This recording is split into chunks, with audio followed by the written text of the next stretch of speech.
Boa noite a todos. Hoje é o arroz com feijão, né?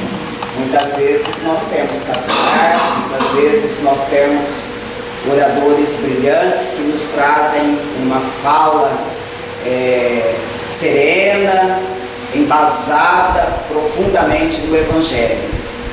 Nós buscamos igualmente esse embasamento, mas é aquela comida simples do dia a dia. A mensagem de hoje é exatamente Jesus, o médico das almas.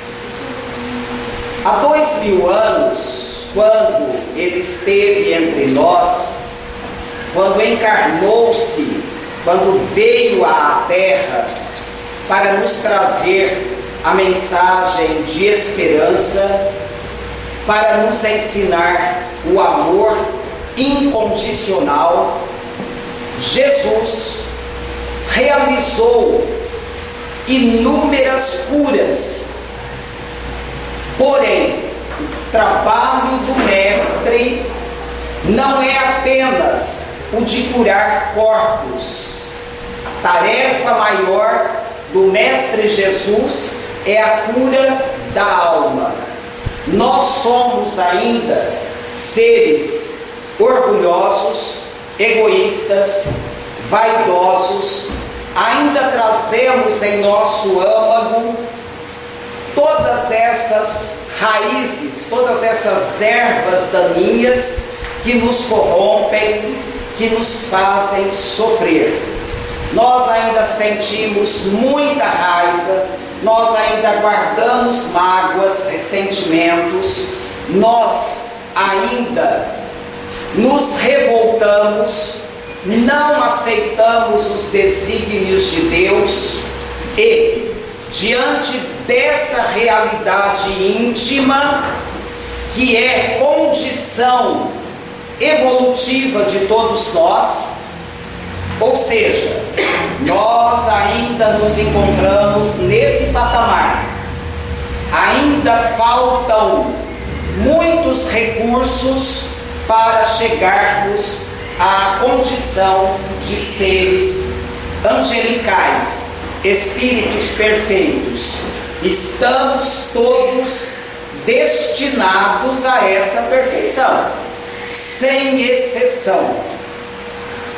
Sejamos evangélicos, católicos, espíritas, ateus, todos destinados à perfeição, porque o Espírito é milenar e imortal.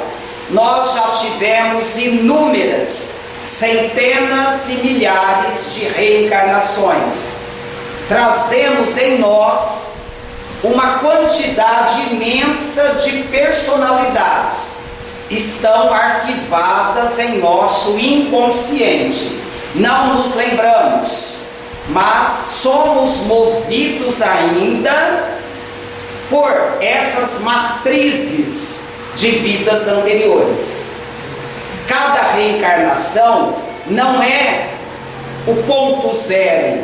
Embora não nos lembremos dessas vidas passadas, elas continuam falando alto em nosso íntimo. Quantas vezes nós dizemos assim: eu não sei por que tive essa atitude, porque agi dessa forma e não de outra.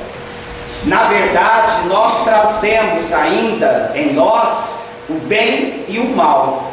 Somos anjos e demônios. Cada qual vibra em uma sintonia que lhe é peculiar. Nós somos anjos e demônios. Há em nós luz e sombra. Trazemos um passado tenebroso, com certeza, porque a série de delitos, de equívocos, de deslizes cometidos é muito grande.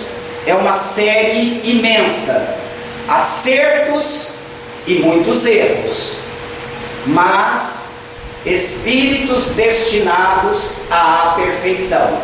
Se Deus nos criasse para uma destinação imutável, o céu ou o inferno, Deus não seria justo. Então Ele nos criou para que aprendamos através da dor, através das provas, através das sucessivas reencarnações, mas chegaremos à perfeição. Cada qual colherá de acordo com a semeadura, nada mais justo. Porém, essa colheita não é eterna.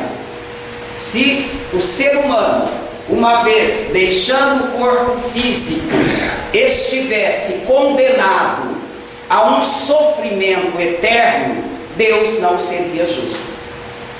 Ele não seria.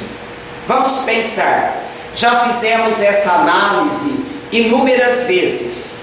Pensemos da seguinte forma: alguém nasce em berço de ouro, uma família equilibrada, dinheiro, beleza física, inteligência, poder. Um outro nasce em um casebre, na miséria, enfermidade, pais que não passam os valores verdadeiros da vida. Vamos imaginar que esse jovem que nasceu nesse berço, cujos pais não lhe deram amor, não tinha o necessário, materialmente falando, para sobreviver, não teve oportunidade de passar pelos bancos escolares. Vamos imaginar que, em decorrência da miséria, esse jovem cometa equívocos ao longo da sua vida, delitos, busque caminhos tortuosos, busque o caminho do erro. Ao deixar o corpo, se ele for condenado ao inferno, meu Deus, ele teve tantos dissabores ao longo da vida. Um outro teve inúmeras oportunidades, porque vão ser avaliados, julgados da mesma forma. Vamos além. Alguém nasce cego, surdo, aleijado em uma cama, não anda, não fala, não ouve, vive ali naquele leito de dor durante 20 ou 30 anos.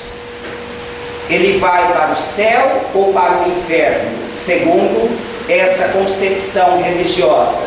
Se ele for para o céu, ele foi um privilegiado. Sofreu 20 anos, mas terá uma felicidade eterna. Ele foi privilegiado. Por quê?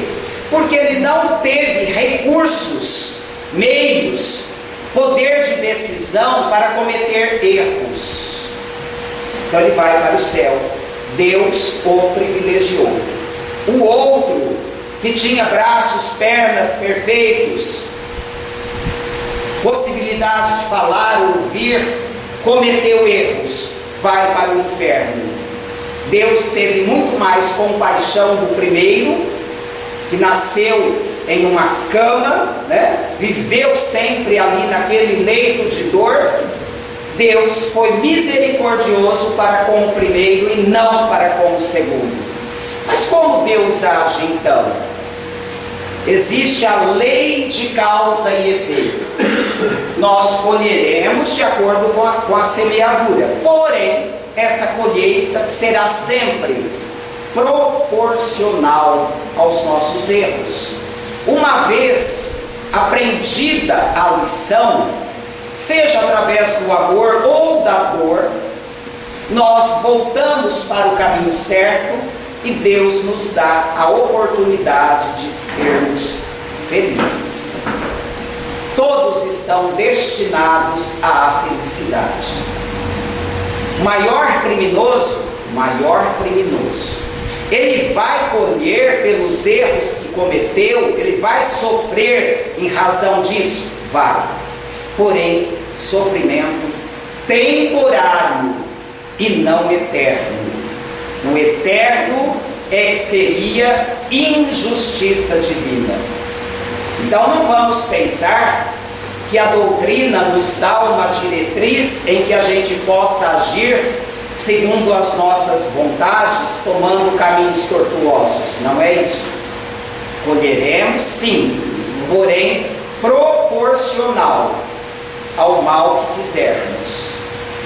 Vamos pensar da seguinte forma: o filho que se equivoca ao longo da caminhada, nós pais, imperfeitos que somos, queremos que esse filho sofra? Não, mas permitimos que o sofrimento venha, que os dissabores da vida batam à sua porta para que ele acorde, para que ele desperte, para que ele encontre a estrada reta. Nós permitimos, embora estejamos também sofrendo. Se nós, imperfeitos que somos, agimos dessa forma, por que iríamos esperar atitude diferente do Pai maior, que é todo bondade, misericórdia e amor? Ele age sempre a nosso favor. Há 2000 anos, quando esteve entre nós, Jesus, considerado o nosso modelo e guia, está na questão 625 de O Livro dos Espíritos. Jesus, o espírito mais evoluído que já pisou nesse orbe, ele é o nosso modelo e guia. Quando dizemos guia, é porque ele conhece o caminho. O guia não é sempre aquele que nos conduz, que nos mostra por onde devemos passar, quais os caminhos que devem ser percorridos. Não é isso que faz um guia. Jesus é esse modelo e guia. Ele conhece o caminho e nos dá a diretriz segura através do seu Evangelho. Então o Evangelho de Jesus é exatamente essa diretriz, esse norte da vida. É através do Evangelho, das lições ali encontradas, que nós podemos trilhar o caminho verdadeiro, o caminho do amor, do respeito ao próximo, da tolerância, caminho da verdade, esse caminho que nos traz equilíbrio, que nos traz serenidade. As religiões, em suas bases, em seus fundamentos, elas são todas muito boas. O que ocorre, na maioria das vezes, são alguns religiosos que se desviam da rota, que se desvirtuam, que não seguem o Evangelho tal qual encontramos, as mensagens que ali estão contidas. Então nós nos desviamos, os religiosos se desviam, sejam padres, pastores, espíritas ou qualquer outra seita religiosa. Somos nós que nos desviamos. A religião é como uma fonte cristalina. Lá na nascente, ela é límpida. As águas são cristalinas, mas ao longo do percurso, ao longo do trajeto, detritos vão chegando e vão poluindo aquelas águas. Assim são as religiões e os religiosos. As religiões trazem o embasamento do amor. A religião em si não preconiza a guerra, Mas os religiosos, muitas vezes, em nome de Deus, realizam as guerras. As chamadas guerras religiosas, guerras santas, que de santas não tem nada. É o que preconiza, é o que prega, é o que determina a religião em si? Ou são os desvios cometidos pelos religiosos, pelo fanatismo? Claro, é como os detritos que vão chegando à água cristalina. A fonte é pura, mas ao longo do caminho surgem as impurezas. Pensemos nisso. E não, mais uma vez a gente reforça, não é o rótulo que nos conduz ao Pai, é a vivência do Evangelho. Não é estarmos na casa espírita ou dentro de um templo católico evangélico, é vivenciarmos o Evangelho de Jesus, é o amor ao próximo, é a compreensão. Isso sim nos dá os fundamentos para uma vida feliz, para uma vida tranquila. Há uma mensagem que foi psicografada pelo Chico, e a gente ressalta: Chico Xavier, um homem simples, que cursou apenas a 4ª série, o antigo primário, né? Nós, com um pouco mais de idade, cursamos o antigo primário, né, Rosângela? Nós cursamos o primário, né? A antiga 4ª série. Hoje é o ensino fundamental, até a 8ª, o ensino médio. Chico Xavier cursou os 4 anos iniciais do ensino fundamental, nada além. E a obra, por ele psicografada, é de uma beleza, é de um valor, é de uma profundidade sem dimensão. São ensinamentos que a ciência vem comprovando nos dias atuais. Quando esse espírito, através da psicografia de Chico Xavier, Joaquim Duarte Murtinho, que desencarnou em 1911, está no livro Falando à Terra. Joaquim Duarte Murtinho foi engenheiro civil, médico homeopata, professor e um espírito iluminado que esteve entre nós. Depois de desencarnado, através da psicografia do Chico, ele trouxe uma belíssima mensagem. E eu vou ressaltar alguns trechos dessa mensagem que eu encontrei hoje em uma palestra do Dr. Haroldo Dutra Dias, que é esse grande espírita, esse juiz de Belo Horizonte, que propaga a mensagem de Jesus aos 4 cantos da terra, orador nacional e internacional, levando a palavra de consolo a todos os corações, a todos os recantos do nosso planeta. Nessa mensagem, o espírito Joaquim Duarte Murtinho nos traz as seguintes informações: a saúde do corpo é reflexo da harmonia espiritual. Quando nossa alma se encontra realmente tranquila, o veículo que lhe obedece está em paz. Qual é o veículo que obedece à alma? É o corpo.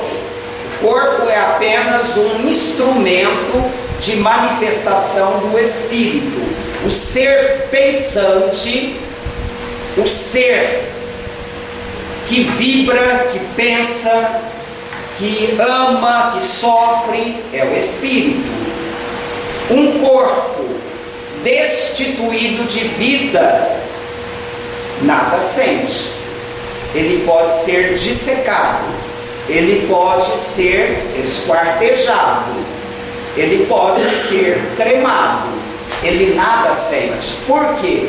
Porque o espírito já se desprendeu dele. Aquele corpo entra em desagregação, uma vez a alma afastada. Então, quando a alma está em equilíbrio, quando o espírito está em harmonia, o reflexo do corpo é saúde.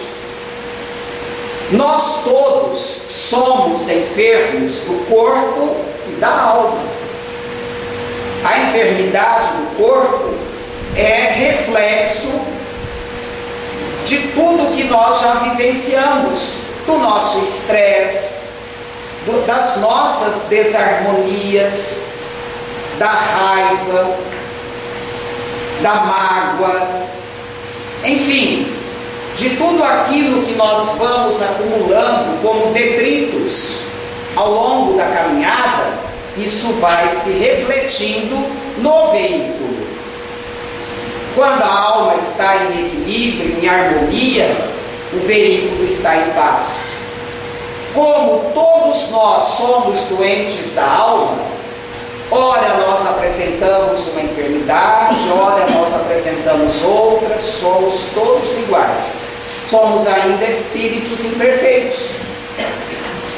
Hoje a gente tem uma desarmonia, amanhã uma outra. Isso vai se acumulando e num determinado momento vem a repercussão no veículo físico, né? Então ele se ressente, ele sofre as consequências. A mente aflita, continua ele, despende raios de energia desordenada e se precipitam sobre os órgãos à guisa de dardos de consequências deploráveis para as funções orgânicas. Então, a mente aflita, ela emite energia deletéria, energia em desequilíbrio, energia desarmonizada, que vai repercutir no vaso físico, nos órgãos, nos tecidos, nas células. E a própria renovação celular que ocorre todos os dias no nosso organismo é fruto ou depende em grande parte desse equilíbrio da alma. Desse equilíbrio da alma, para que essas células possam se refazer, possam substituir as células cansadas e que vão morrendo, né? Nosso corpo não é o mesmo de alguns meses. Nós estamos em constante processo de transformação, de mudança.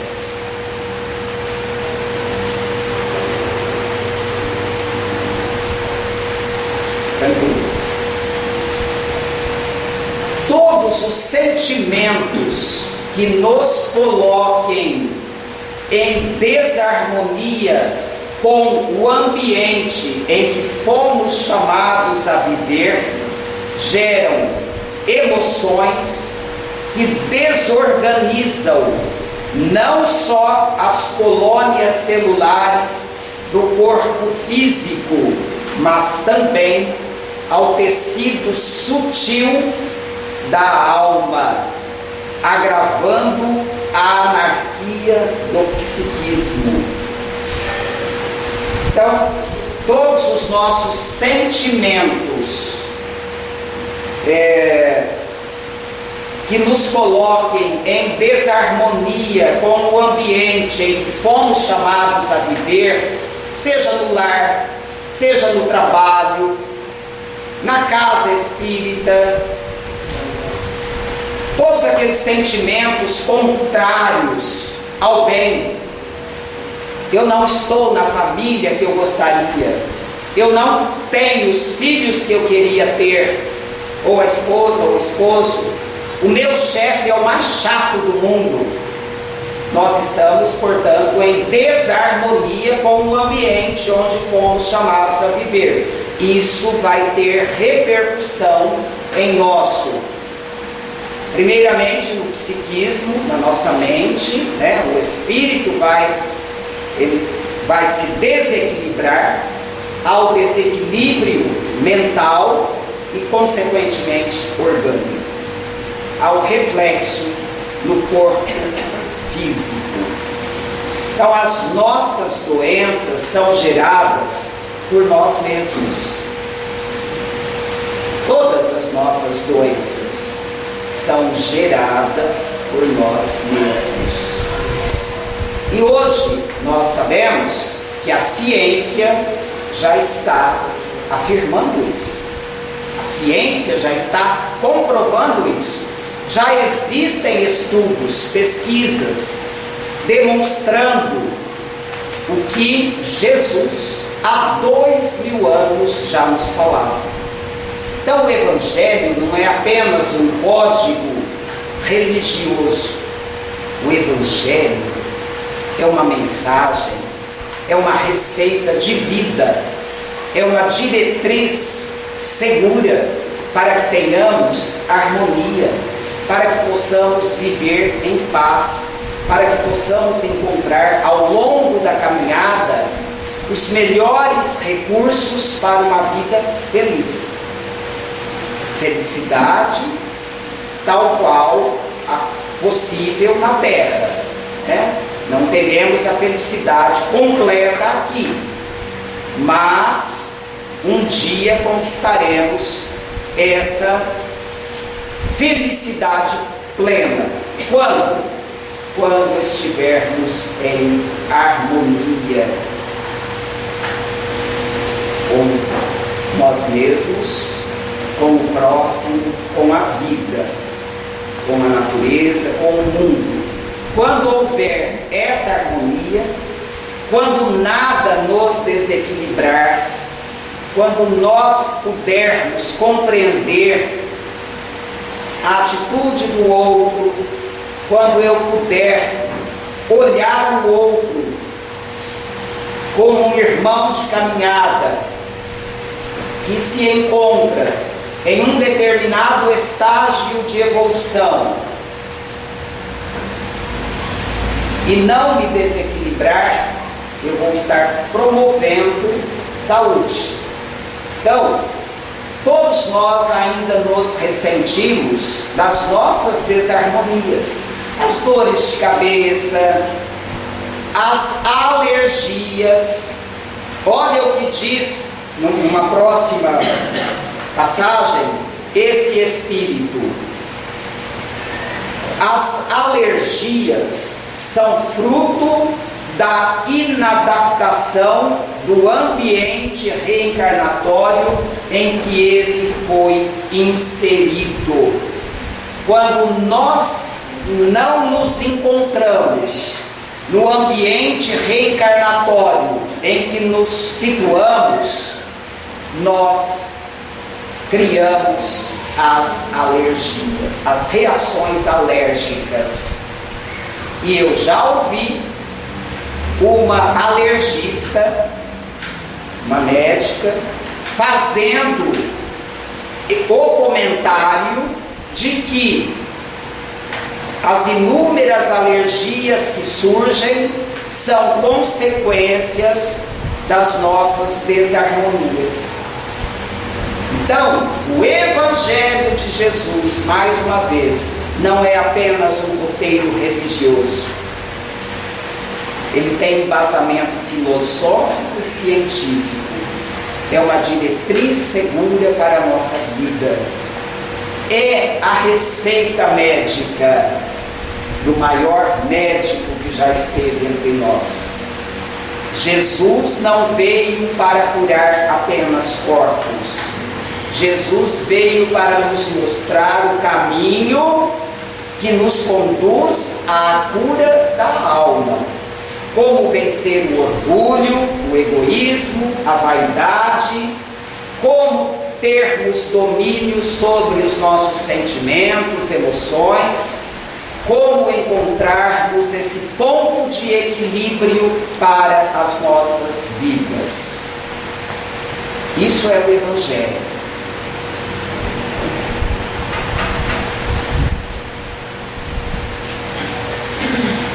Diz o doutor Haroldo Dutra Dias, em sua palestra, o analgésico, o antibiótico são recursos, e todas as outras medicações são recursos que Deus permite que o homem descubra e utilize para o seu próprio bem.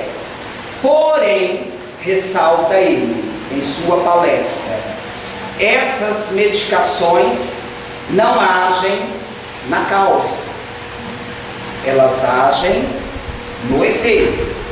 Se a minha dor de cabeça é decorrente de uma vida estressante, agitada, cheia de problemas, eu tomo o analgésico, alivia. Se a causa persistir, ela volta. Eu não agi na causa. Esses medicamentos não agem na causa. Por isso que Jesus é médico das almas, porque Ele nos dá o recurso para que consigamos vencer a nós mesmos, vencer todos esses sentimentos contrários ao bem. Quando vencermos tudo isso, teremos harmonia e, consequentemente, saúde. Eu já comentei e ressalto mais uma vez, sempre alguns irmãos novos ouvem, né? Quando a Romilda, prima da minha esposa, perdeu o marido e o filho em um acidente, um garoto de 5 anos.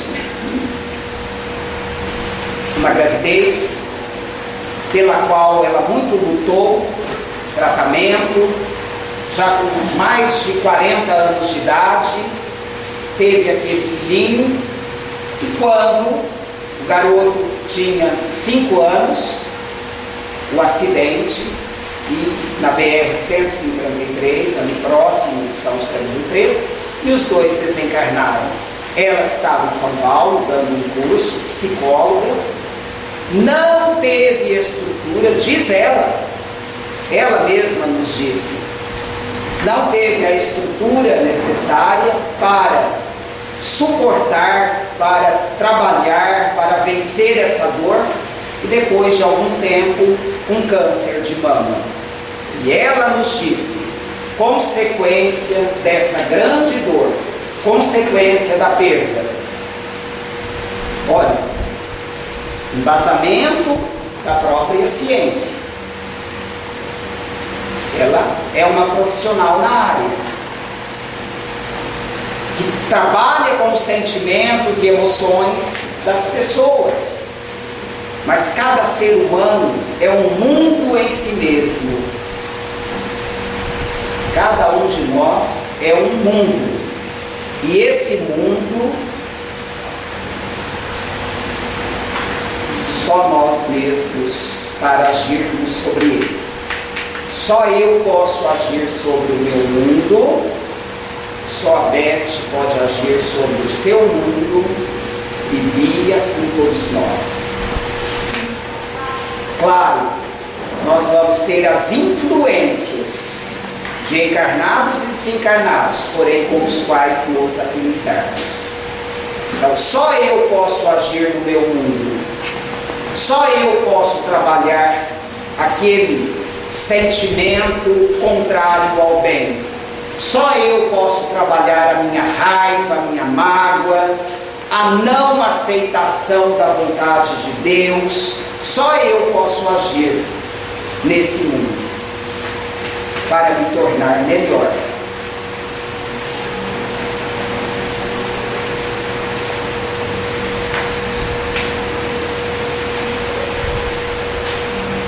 Morrer é perder totalmente o controle da situação. disse Haroldo em sua palestra hoje. Morrer é perder totalmente o controle da situação. Ele explica. Amanhã, você tem uma agenda cheia. A sua agenda está cheia. Você tem que ir ao banco, você tem que fazer compra, você tem que realizar um determinado trabalho e você já fez uma programação. À noite você vai fazer uma leitura de mais um trecho do livro que você escolheu para o seu estudo. Então você fez uma programação para amanhã, como todos nós fazemos. A morte pode chegar ainda hoje. E essa programação, então disse ele, quando no dia que você tiver que deixar o corpo, a sua agenda não vai ser cumprida. Provavelmente o espírito vai entrar numa fase de desarmonia, que é natural no início, para todos, de algumas horas, dias, meses ou anos, de acordo com a bagagem que nós conseguimos nessa trajetória, bagagem que não depende dos bens, e sim das nossas aquisições morais, do bem que tivermos feito, dessas aquisições intransferíveis. Intransferíveis. Porque os bens materiais são transferíveis. Eu posso deixar para os meus filhos o carro, a casa. Isso eu posso deixar. Mas eu não posso deixar para eles o trabalho que eu realizei no bem, ou que eu não realizei. Isso é de cada um, é conquista de cada um, e nós só levaremos essas conquistas, esses bens intransferíveis. Eu não posso, do outro lado, querer fazer uso da luz do Bibi ou do Nani. A luz de cada um deles é própria para cada um deles. São as conquistas morais que eles obtiveram. Aquilo que eu semeei de bem, de bom, a boa semente que eu plantei, sou eu que vou colhê-la. É intransferível. Eu não posso pensar assim, a minha avó foi um espírito maravilhoso. Foi, realmente foi. Então a minha avó já preparou para mim uma morada maravilhosa no mundo espiritual. Ela pode até ter preparado para aqueles que fizerem jus a essa morada. Mas se as minhas ações aqui não me permitirem chegar até ela, eu não chegarei. Eu não chegarei. Eu vou encontrá-la um dia, mas poderá demorar muitos anos, porque nós vamos reencontrar todos os nossos entes queridos que nos precederam na grande viagem. Pais, irmãos, filhos, amigos, vamos reencontrar um dia. Poderá demorar. Apressar esse encontro depende só de nós. Se trabalharmos no bem, será mais rápido. Se fizermos o bem, se nos tornarmos espíritos melhores, nós chegaremos até eles. Ainda que eles não tenham sido bons, nós teremos permissão para visitá-los, para levar-lhes conforto, até que eles consigam igualmente chegar onde estamos. Perceberam como é a questão das conquistas morais? Aquilo que eu fizer, aquilo que eu plantar, o que eu realizar, vai se reverter em meu próprio benefício. O bem que fizeres será teu advogado em todo lugar. O seu advogado será o bem que você realizou aqui na terra, o bem que você fez, a boa semente que você lançou através da palavra, do pensamento e da ação. Daí a importância da oração, o pensamento, a oração, pensar no bem, mentalizar o bem, desejar o bem ao próximo. Eis os caminhos que nos conduzem ao Pai. São mensagens do Evangelho. Então, se nós formos curados apenas do corpo, mas não houver a cura da alma, a enfermidade retorna. Por isso Jesus dizia aos que ele curava: vá e não peques mais. Vai e não cometa novos erros. Se hoje eu bebo, fumo, faço as maiores extravagâncias, isso vai se repercutir onde? No meu fígado, no meu estômago e em outros órgãos. Pulmão, no caso do cigarro, né? Se eu for ao médico, ao melhor profissional do mundo, e houver uma medicação para minimizar ou até para a cura do órgão, mas eu continuar fumando, bebendo, fazendo extravagâncias, noites e noites sem dormir, na baderna, houve a cura da alma? A enfermidade ressurgirá, com certeza. Por isso Jesus, quando veio à terra, curava e dizia: vai e não peques mais, para que mal maior não lhe aconteça. Então pensemos nessa mensagem do Mestre Jesus e entendamos a sua tarefa como médico das almas. Ele nos conhece profundamente. Ele conhece as nossas personalidades. Quando eu digo as nossas personalidades, as minhas personalidades. Eu tenho uma da atual encarnação, mas lá no meu inconsciente eu tenho múltiplas personalidades. Porque eu já fui, provavelmente, europeu, como todos nós, ou já vivemos na África, já fomos pretos, brancos, ricos, pobres, homens, mulheres, porque o espírito é assexuado. Então, nós temos em nós uma multidão. Cada ser humano tem em si uma multidão. Nós somos múltiplos.